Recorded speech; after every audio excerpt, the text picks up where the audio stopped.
Gluttony for us is obviously about digestion. Gluttony is just this disgusting, it's like walking through somebody's intestine. You're not walking on the ground, you're walking on stomach. You're not walking on mud, you're walking through feces. Kind of soft but gross, squishy and fat. Bile-infested, disgusting kind of areas, and these worms snapping and biting. You're almost like in the bowels of a beast. It's a beautiful place to be. It's pretty gross.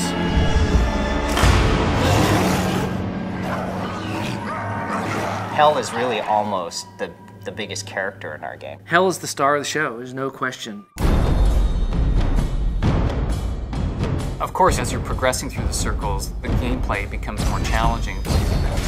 There's this sense of intensity, both in terms of what your enemies are doing, and also what the environment is doing to you. I knew to pull off a project this ambitious, we'd have to have an incredible level design team. So I was able to convince Michael Chang, who's just one of the best in the business, Metroid Prime, God of War. Convincing him to join the team and basically lead the level design effort was almost emotional turning point for the project. There's this area called the Hall of Gluttons, and it's kind of like a mind trip thing where Lucifer is controlling your environment the way we try to stage the puzzle. That makes it feel like the environment is like alive. That's probably the best kept secret about the game. You're going to be treated to just unbelievable variety in the level design throughout the entire game.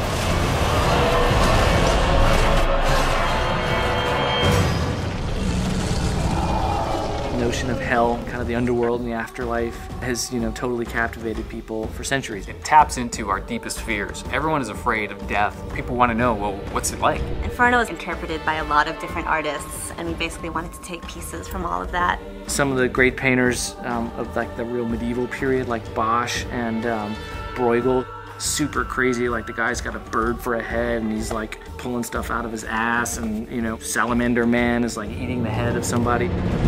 One of the great artists that's inspired us is Rodin. He was the first guy to do hell in 3D. He created the Gates of Hell, which is like a stunning sculpture, and it's just got all these crazy bodies in it. His stuff captures that like human element that we really want to go for.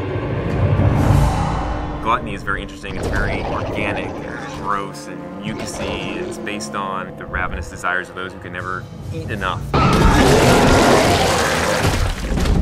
We actually have an enemy that both vomits and defecates off of both ends. I don't even know how she got the she label, but she's got the big belly, she's got mouths on her ears, mouths on her hands. It's another one of Wayne Barlow's great designs. She's got a great grab attack where she kind of picks you up and tries to eat you. She also has this projectile puke attack that really is disgusting and a lot of fun. And then she also actually has a poop attack too.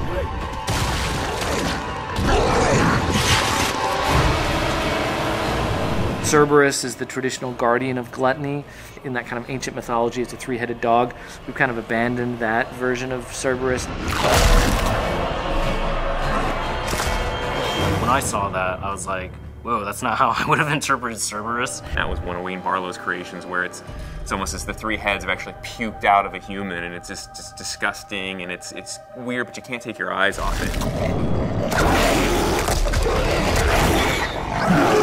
Gluttony is the third circle of hell, and it's going to get really weird pretty early in the game, and you've still got, 6 circles to go.